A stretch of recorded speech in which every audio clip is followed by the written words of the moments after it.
Señoras y señores, muy buenas tardes. Les damos la más cordial bienvenida al evento conmemorativo por el 69º aniversario de la Academia Diplomática del Perú, Javier Pérez de Cuellar. Para iniciar, nos complace invitar al embajador Julio Garro, director de la Academia Diplomática del Perú, Javier Pérez de Cuellar, quien nos brindará unas palabras de bienvenida. Muchas gracias. Buenas noches. Muchas gracias a todos. Muchas gracias por estar aquí, en particular al señor viceministro por acompañarnos en esta ocasión, a todos los exdirectores de la Academia Diplomática y a los señores directores, señoras directores generales. Un agradecimiento especial al ingeniero Felipe Ortiz de Ceballos, que ha tenido la gentileza de participar en esta ceremonia. Esta casa no le es ajena y la Cancillería tampoco. Creo que para cualquier diplomático peruano, la Academia Diplomática reviste no solo una importancia intelectual, académica, sino afectiva. Estar aquí en lo que es empezar el año de nuestro 70 aniversario y con las actividades que tenemos previstas para lo que viene de aquí hasta el próximo año, en que albergaremos la reunión de las academias diplomáticas del mundo, es un honor y una responsabilidad.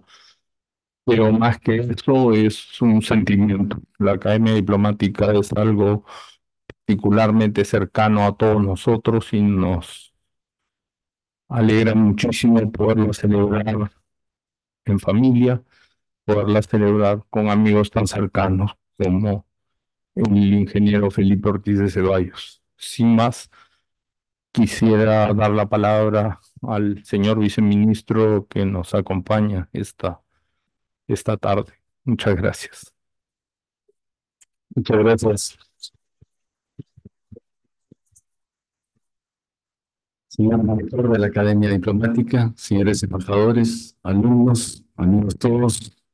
Es un honor, como jefe del servicio diplomático y como exalumno de esta casa, saludarlo por el 69 aniversario de la Academia Diplomática del Perú, Javier Pérez de Cuéllar. Desde su fundación en 1955, la Academia ha sido un centro de formación profesional y la puerta de ingreso a la carrera diplomática. Por estas aulas hemos pasado casi todos los que estamos acá, todos los miembros del cuerpo de nuestra familia, de Torre. Y me cae mal porque esta experiencia compartida es una opiniones que otorgan cohesión a nuestro servicio. Aquí no solo aprendemos de política exterior y de relaciones internacionales, sino que nos nutrimos de las tradiciones y de la mística que supone ser parte de Torre. Quiero destacar también que en esta casa coincidimos con becarios, con estudiantes de otros países que nos enriquecen. No solo se fortalece la relación con esos países, sino que nos fortalecemos mutuamente con perspectivas y con experiencias distintas y nos sumamos con otros lugares. Hemos observado también que en los últimos años nos enriquecemos desde distintas disciplinas. Los alumnos de la academia que han ingresado vienen de profesiones diferentes. Creo que todo ello enriquece enormemente a nuestra carrera. Vemos también que provienen de casi todas partes del Perú, lo que también nos da una visión amplia y nos permite enriquecer nuestra visión de país y de la diplomacia en general. Y yo simplemente quiero señalar que a los alumnos eh, formular votos para que sigan estudiando. Es un honor servir al país. Hace 40 años, con el director de la academia, estudiamos juntos acá. Hace 40 años nos graduamos, 41. Nos graduamos y sigo pensando lo mismo que pensé el día que salí de la academia, ¿no? Es un honor servir al país. Fue un honor servir al país, lo dije hace 40 años y lo sigo pensando hasta el día de hoy. Es lo que nos moviliza a tratar de hacer este país grande, generar beneficios para nuestra gente, que ese es el motivo, el centro de nuestra política exterior. Muchas gracias, felicitaciones nuevamente y quiero felicitar al embajador Garro y a todo el equipo, a la planta orgánica de la academia por el trabajo de excelencia que realizan. Y felicitaciones a la Academia en general por los 69 años. Gracias.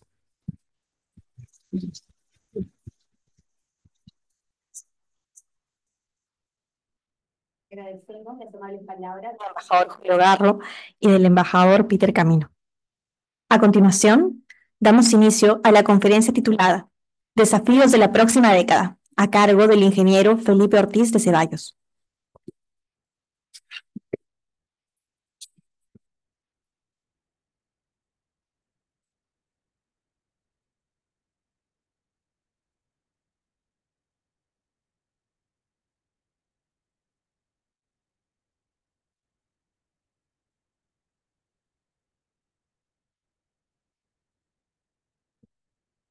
Buenas tardes. Agradezco la amable invitación para asistir a la ceremonia de aniversario de esta academia y poder compartir con ustedes mis reflexiones sobre algunos desafíos que tendremos que enfrentar durante la próxima década. Tenemos por delante una crisis ciertamente compleja. Policrisis la han empezado a llamar algunos, una combinación de crisis globales interrelacionadas. Permacrisis le dicen otros, una crisis que no parecería tener pronta solución. A nivel mundial, tanto las transformaciones tecnológicas como las tensiones planetarias se han acentuado. Se sufren guerras cruentas y un creciente gasto en armamentismo. Y se percibe, manifiesta, una carencia de liderazgo. Basta observar lo que viene sucediendo en Venezuela, cuyo desenlace e impacto puede resultar trascendental para la región en conjunto. El proceso electoral en Estados Unidos viene dándose en un ambiente muy encarnizado y violento, que va a extenderse después del martes 5 de noviembre. Y en el Perú, la opinión pública viene mostrando un hartazgo creciente de su clase política. Las próximas elecciones generales probablemente sería una contienda con más de 40 listas de candidatos, un récord absurdo. No soy, por cierto, un experto en temas tan diversos como este. He sido, para quienes no me conocen, un ingeniero, un consultor, un educador, rector de la Universidad del Pacífico, embajador en Estados Unidos por 3 años y presidente de Transparencia por un lapso similar.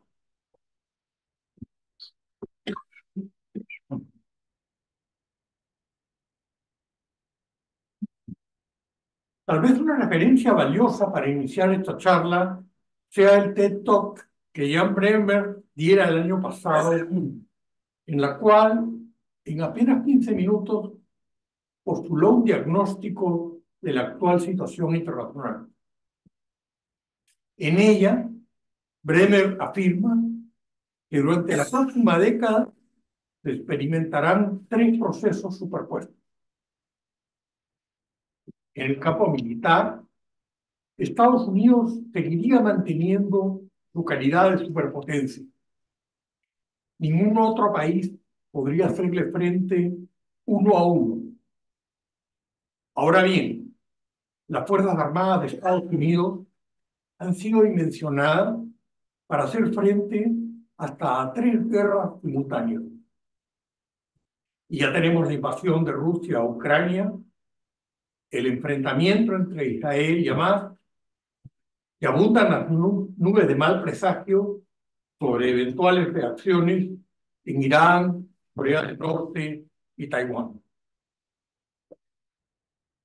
En el campo económico, a partir de 1989, con el fin de la Guerra Fría, el fallido fin de la historia de Francis Fukuyama presumía que Estados Unidos sería capaz de imponer a escala global un marco de normas, especialmente en materias comercial y financieras. Pero durante el siglo XXI, El crecimiento espectacular de China ha generado el temor de la trampa de Tucídides. Como afirma Bremer, los norteamericanos asumían ingenuamente que con un acelerado crecimiento económico, los chinos podían volverse en algo norteamericanos, pero como era de suponer, se han mantenido tercamente chinos. Por tanto, puede empezar a darse un eventual desacoplamiento de ambas economías competitivas, con cambios en las reglas que las regulan, especialmente en aquellos sectores tecnológicos que sean más sensibles. Podría afirmarse hoy que el comercio y finanzas globales, si bien aún rige un marco conceptual de referencia no muy distinto del que Estados Unidos propuso originalmente, este apenas sirve de fondo a un accionar económico y comercial en el cual algunos intereses regionales y nacionales vuelven a ser vistos como prioritarios y a veces determinantes. Hay indicadores de retroceso en la dinámica reciente de globalización. En algunos casos, por ejemplo, las cadenas de suministro se han interrumpido. La globalización de las décadas pasadas generó una mayor eficiencia económica global, aunque según algunos de sus críticos, ello se logró a costa de una mayor desigualdad social y política. Y en el campo digital de la inteligencia artificial, Bremer considera que el poder viene trasladando, por ahora, de los gobiernos a algunas empresas privadas tecnológicas líderes o a una interacción aún incipiente entre ambos. Bremer cree que la transformación tecnológica está siendo y va a ser una sin precedentes. Según Elon Musk, tal vez el más entusiasta y deslenguado de los empresarios digitales, lograr un algoritmo que sea más inteligente que cualquier humano ya sería cuestión de pocos meses y poco tiempo, y a partir de entonces, poco tiempo se requeriría para obtener un algoritmo que pudiera ser más inteligente que toda la humanidad en su conjunto. El avance viene dándose a una escala exponencial. Si tradicionalmente se decía que los seres humanos eran una combinación de su genética y su formación cultural, en el futuro, si ya no es en el presente, tenemos una combinación de nuestro ADN con nuestra educación, pero también con los algoritmos con los que cotidianamente interactuamos. Y Bremer se pregunta válidamente sobre el grado de responsabilidad social con que empresarios como Musk pueden estar creando y desarrollando tales poderosos algoritmos. En el mundo de las antiguas historietas de Walt Disney, había un Ciro Peraloca que era un científico que ayudaba a pacto con sus inventos. Era alguien que podría suponerse más inteligente que el pato Donald, pero no era fácil deducir si también resultaba alguien más sabio.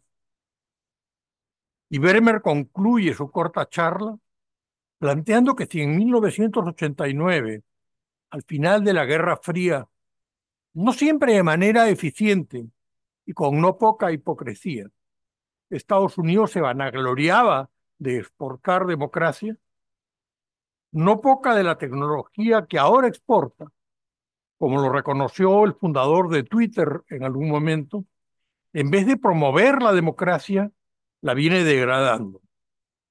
En tal sentido, Moisés Naim, con mucha lucidez, ha resumido el contexto político y social de nuestra época en tres P's: posverdad, polarización y populismo. ¿Quién es Elon Musk? Hace algunos meses el presidente de Argentina, Javier Milei, circuló una foto que se tomó con él en la fábrica de Tesla en Texas. Probablemente el presidente Milei considera que el impacto que logró con esta visita y foto es mayor del que podría haber logrado con, por ejemplo, el canciller de Alemania. Puede caerse en el estereotipo de asumir que Musk resulta un tejano típico. En realidad, él nació en Sudáfrica, tuvo una vida familiar con suficientes recursos, pero afectivamente bastante complicada, con alguna aguda depresión adolescente que lo llevó a los libros. Leía 2 libros al día. Se convirtió en un genio en la ingeniería. Programó un videojuego que vendió a los 12 años. A los 17 años emigró a Canadá, tierra de su madre, y luego fue a estudiar a Wharton economía y física. Se aburrió luego del MBA de la Universidad de Stanford y abandonó. Hoy, con las empresas que ha creado y comprado, cuenta con un patrimonio cercano a los 200.000 millones de dólares. Cuenta con 3 pasaportes, 12 hijos en varias mujeres, que incluyen mellizos, trillizos, algunos con nombres raros. Le quiso poner el nombre de algunos de sus productos, de sus programas a algunos de sus hijos, cosa que no era permitido en California, donde los quiso inscribir. Musk vislumbra un futuro en el que sus vehículos Tesla, automatizados y sin chofer, puedan ofrecer servicio de taxi en todo el mundo. Y ya vende pasajes a turistas que quieren visitar en pocos años la Luna. Controla una red social tan poderosa como X y viene aportando casi 50 millones de dólares al mes a la campaña de Donald Trump, a quien acaba de entrevistar por 2 horas en su red social, con varios millones, decenas de millones de escuchas. Más que es alguien muy opinionado, con enfrentamientos significativos con reguladores y burocracia. Recientemente ha tenido un altercado significativo con las autoridades inglesas. Acaba de suspender el servicio a Brasil y así. Estados Unidos resulta una democracia con fallas crecientes. En parte ello se ha debido a estos avances tecnológicos que han estimulado una progresiva polarización. Esto se muestra en el índice de democracia que The Economist registra anualmente, donde en la última medición ocupa el puesto 29 entre Malta e Israel. El Economist Intelligence Unit le otorga el título de democracias plenas a solo 24 países.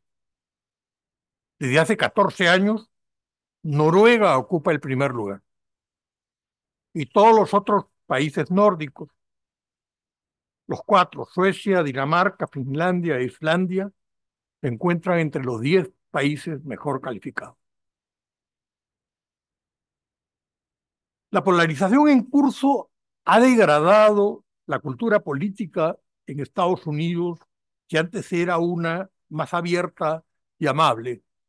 Yo recuerdo cuando hace casi 50 años fui a estudiar mi posgrado en un pueblo de Pittsburgh que quedaba cerca de la Universidad de Rochester.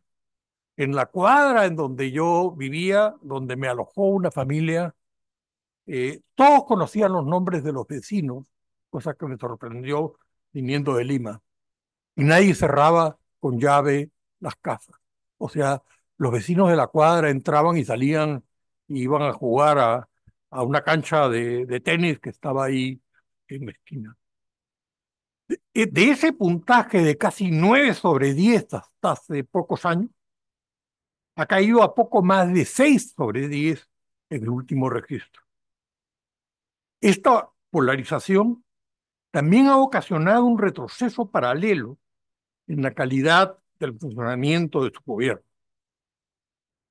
Recuerdo que cuando fui embajador, Uno de los senadores con los que más me reunía continuamente para la ratificación del Tratado de Libre Comercio, el senador Max Baucus, quien fuera después embajador de Estados Unidos en Japón, me comentó que en el comedor del Senado de los Estados Unidos había una sala reservada a la cual solamente podían entrar los propios senadores, de una especie de Santo Santorum que no estaba abierta para otros invitados, no importara su rango, que recordaba cuando se requería de varios días de aviso para conseguir la reserva de una mesa, y que ahora, en cambio, como me enseñó, como consecuencia de la creciente polarización, el comedor privado se encontraba casi siempre vacío.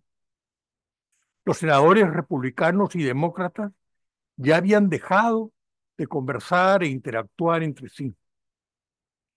Estados Unidos resulta así un país crispado, partido por la mitad, en medio de una grave crisis política y de gobernabilidad.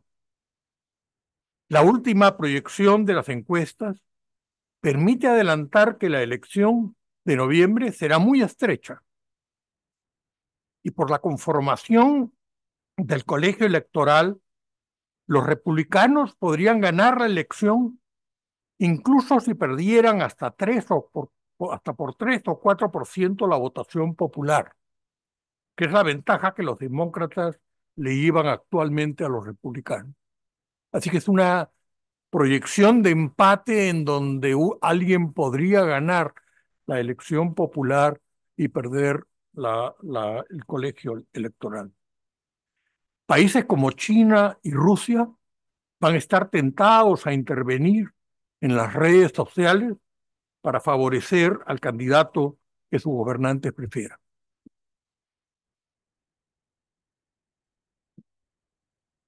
Jim Dimon quizás sea el banquero privado más importante de Estados Unidos, y es alguien que no limita su influencia solo a los círculos financieros. Recuerdo que en el marco de la crisis financiera del 2008, nos invitó a todos los embajadores en Washington a una conferencia privada en Nueva York, casi alquiló un vagón de tren, en la cual expuso con bastante apertura y rigor cuál era su próximo diagnóstico de la crisis. En el último reporte anual de JP Morgan, ya salió hace algunos meses, se refiere a riesgos que, según él, representan un mayor peligro que cualquier otra situación vivida desde la Segunda Guerra Mundial. Invoca por ello a poner a un lado las diferencias al interior de Estados Unidos y en el conjunto de las naciones de Occidente para defender la democracia. En política exterior, el expresidente Donald Trump y la vicepresidenta Kamala Harris plantean posiciones que difieren en varios temas. Harris haría seguramente algunos ajustes menores a la política de gobierno del presidente Biden, del cual ha sido parte. Se ha mostrado más crítica a Israel respecto de las matanzas de Gaza. Respecto de Ucrania, ella ha estado activamente involucrada en el proceso. Con el presidente Zelensky ha tenido más de 7 reuniones personales. Si Trump ganara la elección, se mostraría duro con China, flexible con respecto de Rusia y se mantendría como un aliado fiel de Israel en su cruenta guerra en Gaza.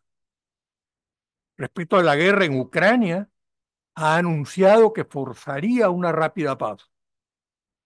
Me tomaría 24 horas, ha dicho. Probablemente una segunda administración de Trump volvería a priorizar los temas domésticos sobre los globales. Sobre Taiwán y la OTAN, ha mencionado que tales países deberían aportar más por su defensa. El tratamiento a la inmigración será también uno muy diferenciado y muy importante para nuestra región. En el caso de América Latina, el índice del The Economist Intelligence Unit muestra también un retroceso. con la excepción de los correspondientes a Chile, Costa Rica y Uruguay. Estos dos últimos, Costa Rica y Uruguay, son considerados democracias plenas. Obtienen así una mejor calificación que la de Estados Unidos. Colombia cae algo en su calificación y Perú y México retroceden significativamente. El índice intenta medir, no siempre lo hace del todo bien, si los ciudadanos pueden elegir sus líderes políticos en elecciones libres y plurales, si disfrutan de libertades civiles básicas, si prefieren la democracia sobre otros sistemas políticos y si tienen un gobierno que funciona adecuadamente en su representación. En dicho registro, la calificación tanto de nuestra cultura política como de la situación en que se encuentra el respeto a los derechos civiles en nuestro país viene cayendo. En una encuesta nacional reciente de Ipsos, respecto a si los encuestados se consideraban cercanos a la izquierda, al centro o a la derecha, tanto como un 42% no respondió, lo que revela que tal clasificación puede resultarle poco relevante a nuestro electorado. Se percibe una anomia, un verdadero hartazgo de la política. Y en cuanto al Estado de Derecho, basta recordar el elevado porcentaje de detenidos en las cárceles sin sentencia, que revela un poder judicial que es todavía muy poco eficiente. Nuestro contrato social, imperfecto como era, se ha diluido. El sentido de bien común se ha licuado bastante. El crimen organizado ha aumentado, posiblemente más que en otros países. Hay una crisis significativa de confianza.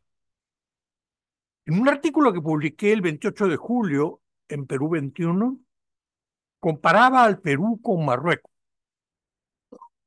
indicando que como en los dos temas que consideramos prioritarios, seguridad y corrupción, habíamos retrocedido significativamente durante la última década, incluso respecto de un país como Marruecos, que es más pobre y más poblado que el Perú. Marruecos, con menores recursos, se ha vuelto hoy un país que ofrece mayor seguridad y menos corrupción que el Perú, incluso mejor fútbol, y lograron también un mejor desempeño en las recientes Olimpiadas. No era así hace una década. Y en Marruecos hay solo 6 partidos políticos, no las varias decenas que existen en el Perú. Sigue algo detrás en el Perú en el índice de desarrollo humano, pero con tendencia a mejorar cada año, mientras que nosotros vamos empeorando.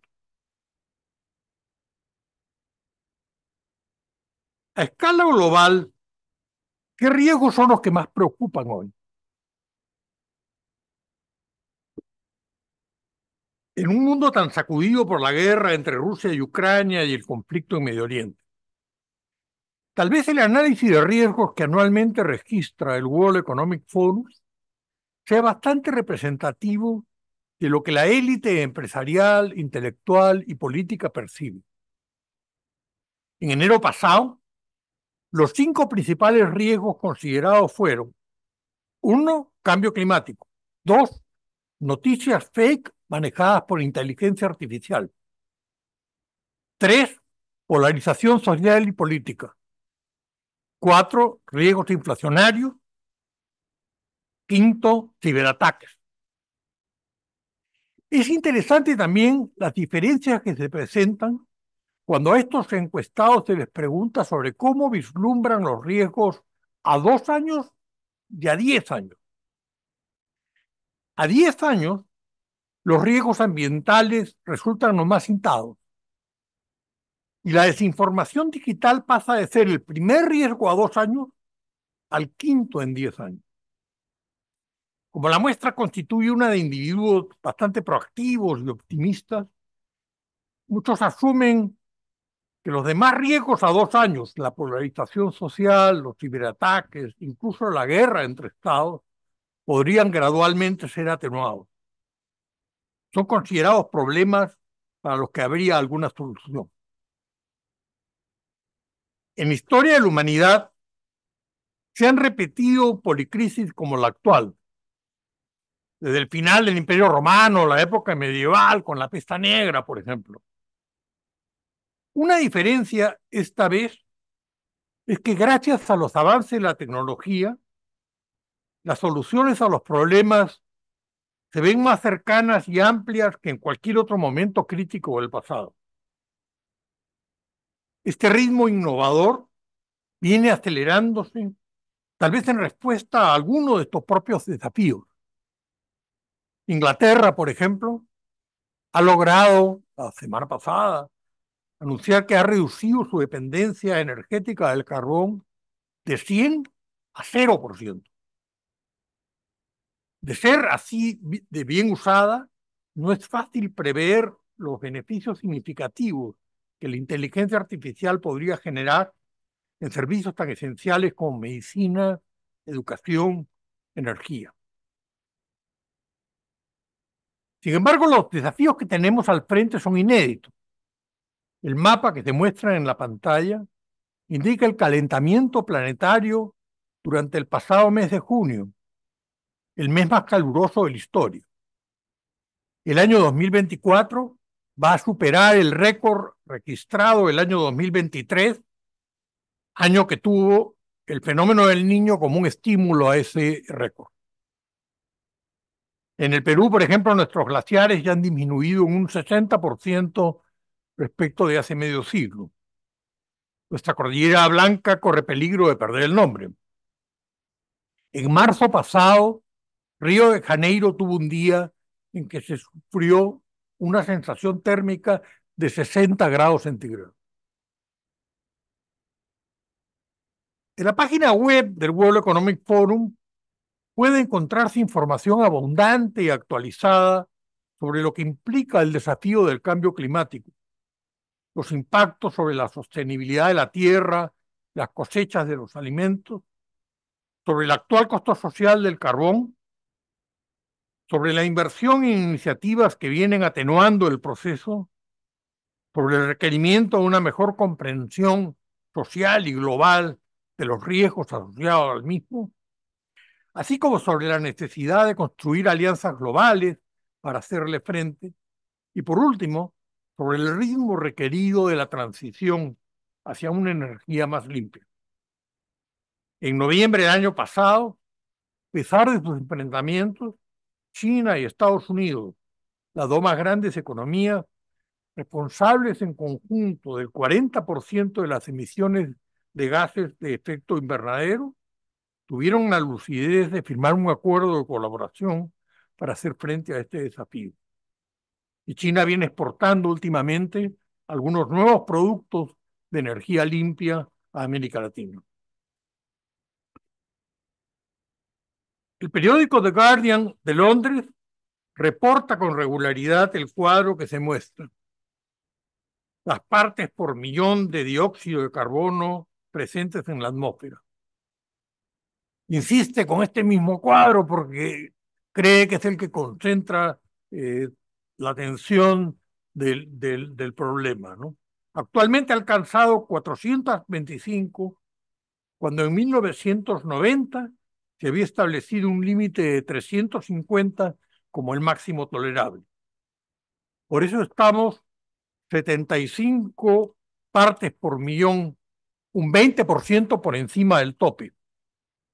Y de este incremental, aproximadamente la tercera parte ha sido generada durante los últimos 10 años.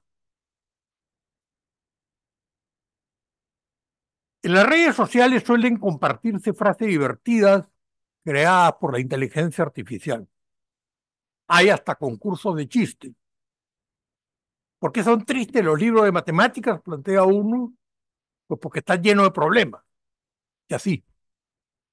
El riesgo más serio de estos algoritmos es que se alimenten de los prejuicios y posiciones o inclinaciones de quienes los crean. Luego está el tema de los empleos que la inteligencia artificial podría llegar a reemplazar. Hay un artículo en una edición de hace algunos meses del Economist titulado ¿Qué harán los humanos cuando la tecnología pueda hacerlo todo? y no se encontraba en la sección de ciencia ficción. Apunto que empresarios como Elon Musk son partidarios de que se asegure un salario mínimo universal que permita atenuar el impacto social que resultaría como consecuencia de que hasta el 40% de los actuales puestos de trabajo podrían ser pronto reemplazados por robots. Hay discusiones bastante intensas también sobre las limitaciones puntuales de la inteligencia artificial, del impacto geopolítico que podría alcanzar, las responsabilidades que su uso generaría, lo incluyente o excluyente que podría terminar siendo, los alcances de una inteligencia artificial generativa, de máquinas que empiecen a diseñar máquinas, y así. Tal vez en el seno de la Unión Europea sea donde mayor atención vaya a darse a la discusión futura sobre el manejo de este desafío. En Bélgica, por ejemplo, se ha anunciado un innovador panel ciudadano sobre inteligencia artificial. Regresemos al Perú. En uno de sus últimos artículos, Alberto Vergara escribía que no sabemos lo que nos pasa. País de desconcertadas gentes, nos llamó Nicolás de Pérola. En la actualidad, si bien el Poder Ejecutivo y el Congreso cuentan con una aprobación muy reducida, no existe a la vez un líder opositor relevante. En una última encuesta respecto por quién votaría en las elecciones del 2026, se obtuvieron los resultados que se muestran. 21% votaría nulo, 24% no especifica. Y existe entre Fuerza Popular y el Partido Antauro, los dos primeros, un interés por que la segunda vuelta se realice con el otro como adversario. Y los esfuerzos por tener frentes más amplios, sean estos de centro izquierda o de centro derecha, aún no parecen avanzar mucho. Habría que mirar como modelo lo que ha sido en el actual gobierno de Uruguay la coalición multicolor, una alianza capaz de ofrecer estabilidad política y la posibilidad de afirmar un aparato estatal meritocrático. Tal vez el número más relevante para tener en cuenta como indicador de la crisis política en la que nos encontramos sea la suma de los votos de los dos candidatos que pasan a la segunda vuelta. En elecciones anteriores a las del año 2021, esta suma alcanzaba el 50-60% de los votos emitidos. En las elecciones de 2021, en cambio, todos sumaron la mitad de este rango. Si el año 2026 los dos primeros candidatos no alcanzaran en conjunto el 50% durante la primera vuelta, es casi seguro que no tendremos una gobernabilidad suficiente. Y el Perú requeriría de al menos una década de buena gobernabilidad para superar las crisis que enfrenta en diversos frentes. La clase política peruana ha cambiado radicalmente. César Acuña, de Alianza para el Progreso, o José Luna Gálvez, ahora de Podemos, por ejemplo, ya tienen más de 20 años en el ruedo político. Ya han constituido esta institución híbrida del partido universidad, que es casi una innovación mundial. Pero también hay otros líderes que no son fáciles de clasificar. Por ejemplo, Patricia Liz Sotelo. Ella, que es una contadora pública de la Universidad Garcilaso de la Vega, fue alcaldesa de Punta Negra durante el periodo 2003 a 2006. No fue reelegida. En 2010 se postuló como alcaldesa de Pueblo Libre. Perdió. El año 2016 candidateó al Congreso. Tampoco salió elegida. Pero desde el año 2007 es la presidenta del partido Somos Perú. Y es una líder que apenas participa del debate político, que no atiende entrevistas, que prefiere un perfil bajo. Sin embargo, en las últimas elecciones regionales, su partido Somos Perú logró 7 gobernadores, casi el 30% del total. ¿Qué hace distinto a los demás para tener ese éxito en las elecciones regionales? Hay una serie de preguntas sin respuesta de nuestra situación política. El restablecimiento del Senado ha generado algunas expectativas, en algunos casos teñidas de nostalgia. El nuevo texto constitucional fue aprobado en pocos minutos, sin mayor debate. Es evidente que resultó de un arreglo reservado. Hay expertos constitucionales que han presentado observaciones que son válidas. Habrá un senador por cada región y el resto se elegirá por circunscripción nacional. Alfredo Torres hizo hace 10 días una simulación con los resultados del año 2021 y resultaría de que los partidos limeños serían severamente castigados por esta distribución de que solo tienen un senador por cada región, ¿no? Por ley podría extenderse este número, y hay lagunas que no han quedado suficientemente claras, como por ejemplo lo que se refiere al proceso de aprobación de la Ley General de Presupuestos. Al Senado se le ha otorgado un importante poder político, porque si bien carece de iniciativa, puede revisar todo lo que la Cámara de Diputados apruebe, incluso rechazar las normas que ésta dicte. La otra novedad es que se ha vuelto a permitir que candidatos a la presidencia de la República puedan serlo también al Senado. Esto tiene un efecto favorable, pero otro inconveniente. Por un lado, mejorará la representatividad de dicha Cámara, lo que es bueno, pero también reduce los riesgos de lanzarse como candidato a la presidencia para aquellos que podrían estar más interesados en solo ganar una senaduría. La economía peruana enfrenta desafíos muy significativos. La minería ilegal viene afirmando un poder creciente. En Patas hay una situación grave de inseguridad, con voladura de torre de transmisión eléctrica que no puede resolverse solo con ineficaces declaraciones de emergencia. La informalidad en el transporte ha vuelto a Lima una de las ciudades con el tráfico más desordenado del mundo. Entonces se han visto en el Economist de esta semana que dice que el tráfico loco del Perú se va a usar toda la estadística y la data del tráfico del Perú como una manera de data que sirva de información para permitir, digamos, innovaciones en los vehículos sin comando, sin chofer. O sea que están diciendo que si puede uno manejar en el Perú, ya puede manejar en cualquier parte. Hay también retrocesos preocupantes en la reforma de la educación, que resultan nocivos para nuestro capital humano. La educación de nuestros niños y jóvenes va a debilitarse en los años próximos.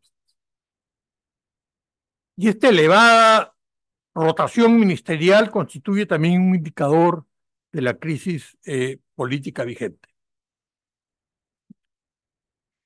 En el año en curso, a pesar de todo, la economía peruana va a rebotar. Una recuperación que sería gradual, dispareja y con un techo bajo. Se da una cifra de crecimiento de julio bien baja, pero que no resulta muy representativo de la tendencia del segundo semestre. Sí es cierto que el crecimiento anual podría acercarse al 3%, que es curiosamente una tasa mayor a la del crecimiento de América Latina. Siempre hay que recordar que el año pasado el fenómeno del Niño afectó a la pesca, cuya producción este año se ha normalizado. Otro factor importante sería el avance en la obra pública. Las autoridades regionales y municipales se encuentran en su segundo año de gestión y ya aprendieron a gastar, no sabemos cuán bien. Hay también concesiones importantes de inversión privada que se han acelerado. Por otro lado, el precio del cobre bordea los $4 la libra. Si uno toma el promedio de los últimos 20 años hasta el año pasado, el promedio fue 3,25. O sea que hay como un 75 centavos por libra extra de margen limpio, ¿no? Tal vez el precio del cobre sea el principal número que los peruanos debemos consultar con alguna frecuencia, porque de él dependen variables que resultan tan claves para nuestro desarrollo, como la tasa de cambio, los ingresos fiscales, el canon minero, la inversión en nuevos proyectos. Cierto que el precio del petróleo podría constituir un contrapeso, ya que el Perú requiere importar, y este podría elevarse si se acentuaran los conflictos en Medio Oriente. Otra buena noticia para nuestra economía, como se muestra en el último cuadro de abajo, de la derecha de abajo, es que China nos viene exportando algo de deflación.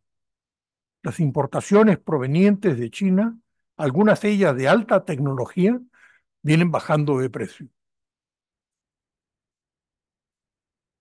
¿Cómo podría cambiar la diplomacia para el futuro?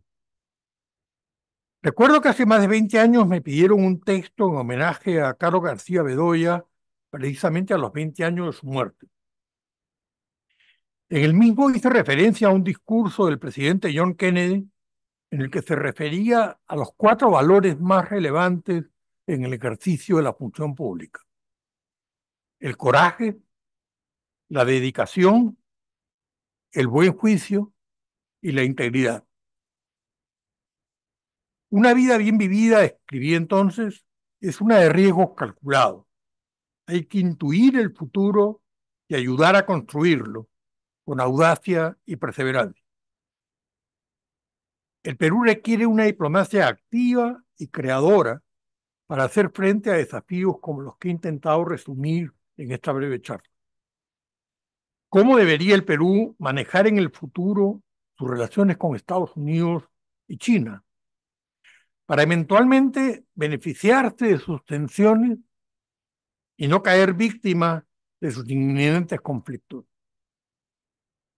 El tema es tan relevante que podría ser útil que los cancilleres fueran convocados anualmente a una reunión conjunta para aportar ideas y propuestas en tal sentido. Segundo, ¿cómo puede el Perú hacer frente a nuevos desafíos como el cambio climático y la inteligencia artificial? ¿Quiénes son los peruanos que podrían aportar más en tal sentido? Muchos de ellos viven en el exterior.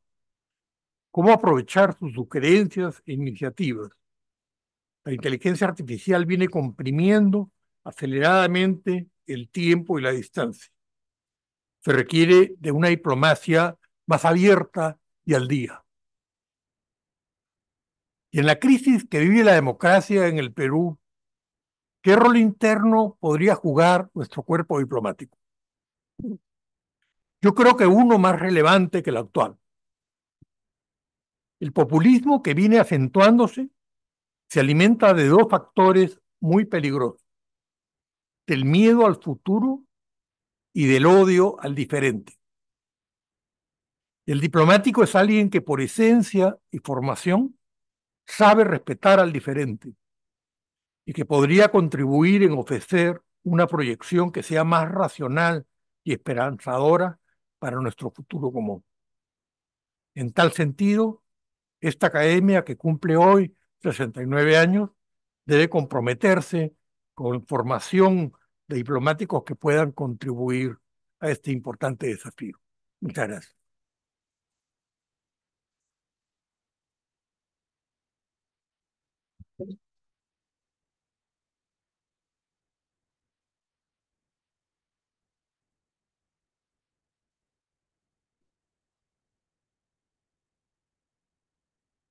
Agradecemos al ingeniero Felipe Ortiz de Ceballos por su enriquecedora exposición. Ahora, brindaremos un espacio para preguntas. Quienes deseen participar, por favor, levanten la mano para que se les acerque un micrófono. Gracias.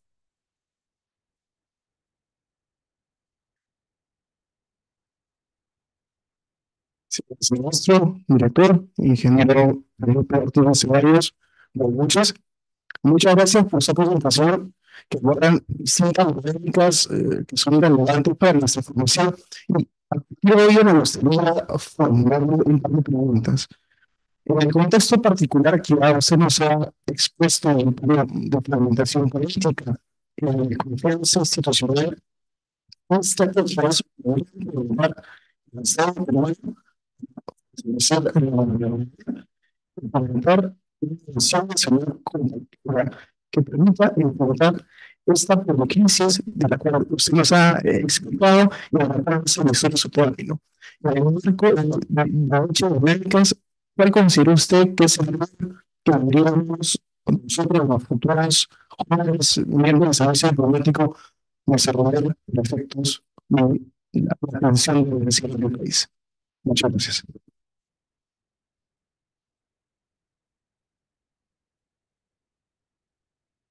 Es una pregunta muy compleja porque evidentemente el Estado, eh, eh, es evidente que en este momento tenemos un problema de seguridad y un problema de corrupción. Son las dos preocupaciones más significativas en la opinión pública, ¿no?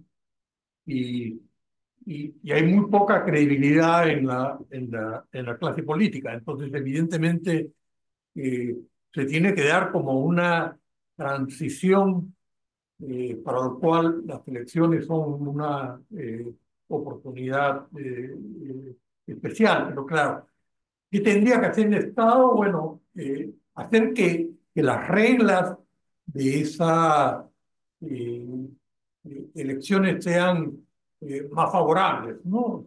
En este momento, por ejemplo, con 35 partidos y 20 que están en la cola, eh, eh, eh, alguien podría pasar a segunda vuelta con 10%, ¿no? Y eso generaría 5 años más de inestabilidad. Entonces, es evidente que lo que más se requiere el año 2026 es alianzas, ¿no? De centro izquierda, de centro derecha. Tenemos en el extremo eh, un partido como Fuerza Popular que quisiera volver a enfrentar a un partido como Antauro para tener mayores opciones de ganar y viceversa.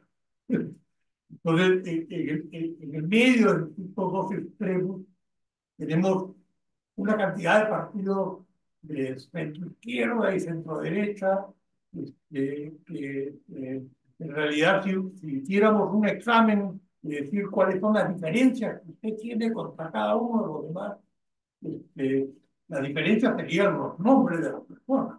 No habría mayores diferencias significativas en lo que plantean como proyecto de gobierno. Entonces, ¿qué necesitamos de aquí a los próximos 10 años? ¿No? Es que se puedan formar alianzas de centro izquierda o centro derecha que sumen 50% de los votos a la segunda vuelta. Y el ejemplo de Uruguay que mencionaba en la charla es valedero, ¿no? O sea, el gobierno de Uruguay que está terminando es un gobierno de centro derecha, que, que es una alianza de tres partidos. Ya el presidente convocó porque tenía esa capacidad de convocatoria a tres partidos. Dijimos, el Frente Izquierda siempre ha ganado, ¿por qué no atendamos un gobierno de centro derecha en Uruguay? Y hizo esa convocatoria a los partidos que finalmente aceptaron y el presidente acá iba a terminar sus funciones cumpliendo ese gobierno, ¿no? El otro tema yo creo que es el tratar de afirmar esta meritocracia, ¿no? Evidentemente tenemos en el Banco Central, en el cuerpo diplomático, una meritocracia claramente establecida. Eso se requiere en algunas de las otras funciones, ¿no? O sea, dentro de las medidas que se están planteando, eh, con nombres de Ministerio de Infraestructura y cosas de este tipo, lo que de repente se requeriría es poder retirar de un manejo puramente político de lo que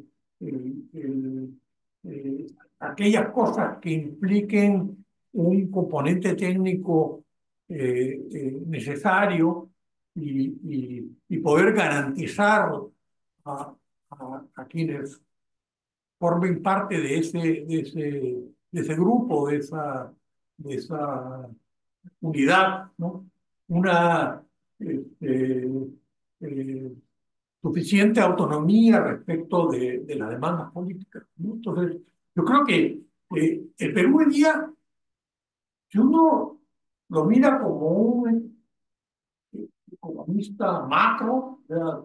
Y los marcianos estén mirando el Perú en este momento, eh, lo deben ver bien, porque dicen que este es un país con recursos minerales, este, el cobre a $4. El año 2016 el cobre estaba a $2, el doble, con mar. ¿No? El oro a $2.500. Este, eh, falta un gobierno, falta un Estado que se ha deteriorado como consecuencia de los acontecimientos de las últimas décadas, ¿no? Y que requiere, de alguna manera, eh, volver a alcanzar un gobierno con, con un plan realista, razonable, eh, cuadros que están protegidos en el Banco Central, en la Cancillería, y así como en ellas dos, en algunas otras unidades, el Ministerio de Economía, la Superintendencia de Bancos, y esto ampliarlo un poco más para que otros ministerios tengan esa misma capacidad técnica. Eso creo que sería.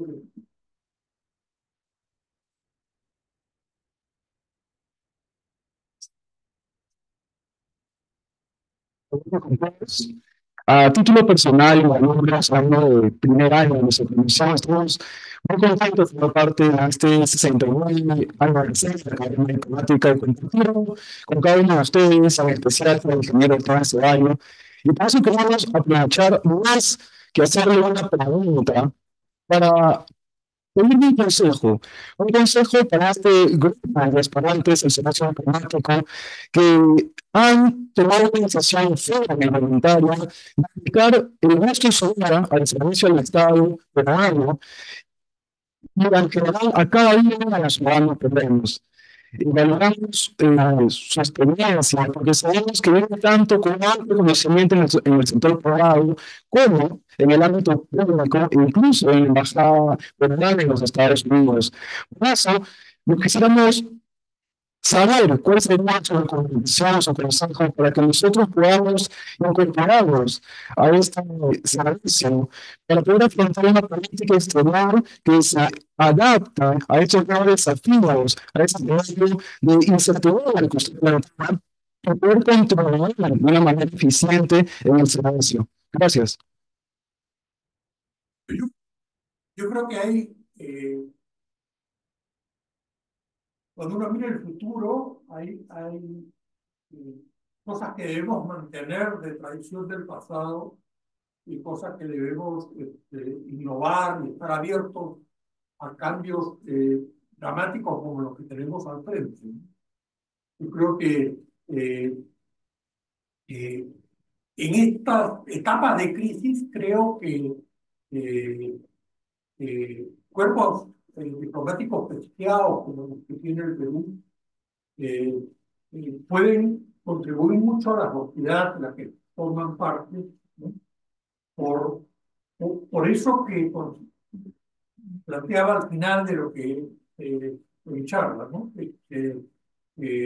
no hay que tenerle miedo al futuro, ¿no? Y hay que, de alguna manera, resistir esa, esa polarización de miedo al diferente, ¿no? Entonces, yo creo que el hecho de que la academia haya abierto eh, sus puertas en términos de regiones, de carreras, eh, los vuelve a ustedes mucho más fuertes en el sentido de que son un grupo más representativo y más plural, ¿no? Entonces creo que eh, crisis como estas se han dado en la historia, ¿no? O sea, uno mira, entra en Historia Universal y lee novelas de, del Imperio Romano, la Edad Media, el desarrollo del año del siglo XX. Yo creo que eh, las crisis se dan y en realidad una razón que a veces es muy difícil precisar, ¿no? Y uno tiene que ser sereno en tratar de distinguir los efectos, las causas y poder proyectar hacia el futuro un manejo que sea prudente y audaz, ¿vale? ¿No? O sea, una capacidad de combinar todo lo que uno recoge en su formación para, para poder proyectar un futuro mejor.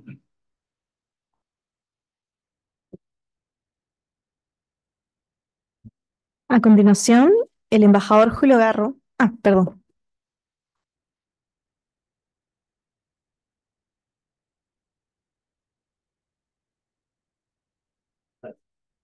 Eh, bueno, en primer lugar, quiero felicitarte, Felipe, por una vez más una de las brillantes exposiciones que se escuchan.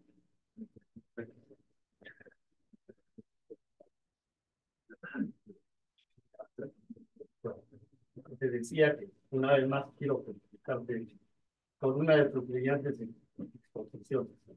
Y yo quería pedirte una reflexión sobre, perdón, yo quería pedirte una reflexión sobre algo que me parece un punto circunstancialmente importante. Y es esta paradoja que yo percibo entre lo que es la realidad geopolítica y geoeconómica que nos presenta los Estados Unidos y Occidente en general, vis-a-vis la China y en general el Asia, pero sobre todo la China. Eh, y por otro lado, la ubicación, es decir, de América Latina tan dispersa, en ese contexto, tan dispersa como se ha visto con evidencia en el caso este de Venezuela, donde ciertamente las posiciones han sido tan eh, poco, qué sé yo, generalizadas o unificadas, si es que se puede decir. Me parece que es una paradoja interesante e inconveniente eh, para lo que es esta América Latina, que yo considero que vive un momento en el cual eh, los Estados Unidos evidentemente no le dan el espacio que debería tener. eh, la Unión Europea se esfuerza por dárselo. La China evidentemente se lo da, eh, más por razones de conveniencia, que están llegando, me parece, al punto de suscitar de parte de los Estados Unidos una reacción que espero que se consolide en el futuro. Gracias.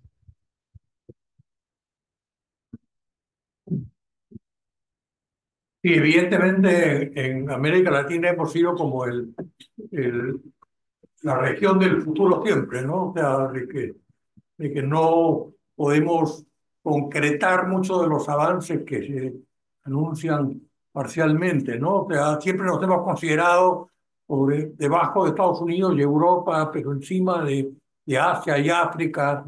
Y resulta que este año, de los 20 países que más crecen, 11 son africanos, ¿no? Entonces, una serie de países que nosotros mirábamos un poco por encima del hombro, resulta que están creciendo más que esta región que era el futuro del mundo, ¿no?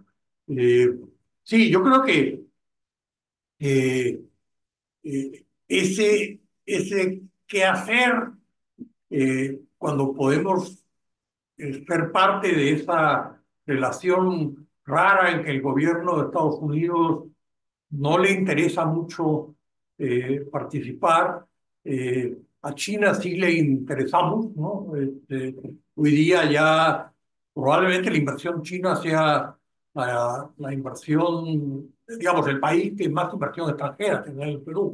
Y no solamente en minería, en minería, puertos, bancos. O sea, creo que hay una vocación de la China que de repente hasta nos conviene, porque de repente, así como Inglaterra prefirió a Chile que al Perú en el siglo XIX, China parece que está prefiriendo al Perú en la costa occidental de América Latina en el siglo XXI, ¿no? Pero sí, y eso genera un equilibrio complejo, ¿no? Porque cómo aprovechamos la tensión y cómo de alguna manera eh, evitamos ser víctimas de esa confrontación que se viene, ¿no? Probablemente en las áreas respecto a lo que la región puede hacer per se, de repente Gonzalo Gutiérrez puede dar una aproximación más real que la mía, ¿no? En el sentido de cómo eh, desarrollo como digamos, la Alianza del Pacífico se ha como eh, eh, deteriorado en una crisis, cómo recuperamos eso.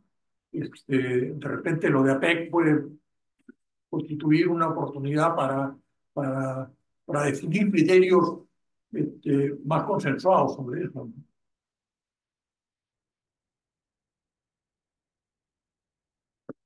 Ahora, a continuación, el embajador Gelogarro ofrecerá unas palabras de clausura.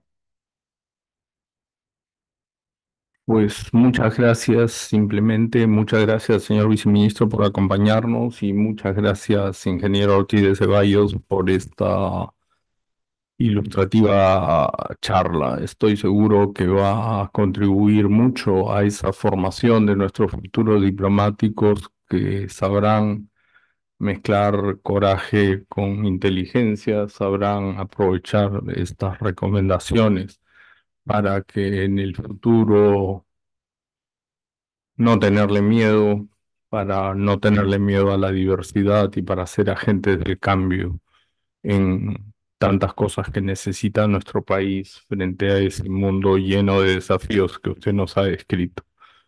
Como parte del reconocimiento de esta academia, un pequeño recuerdo de su participación, quizás habrá notado alguno de nosotros. Usamos la Academia Diplomática. Soy parte de esta escuela ya y sí, un, nos dará mucho gusto considerarlo uno de los nuestros. Muchas gracias.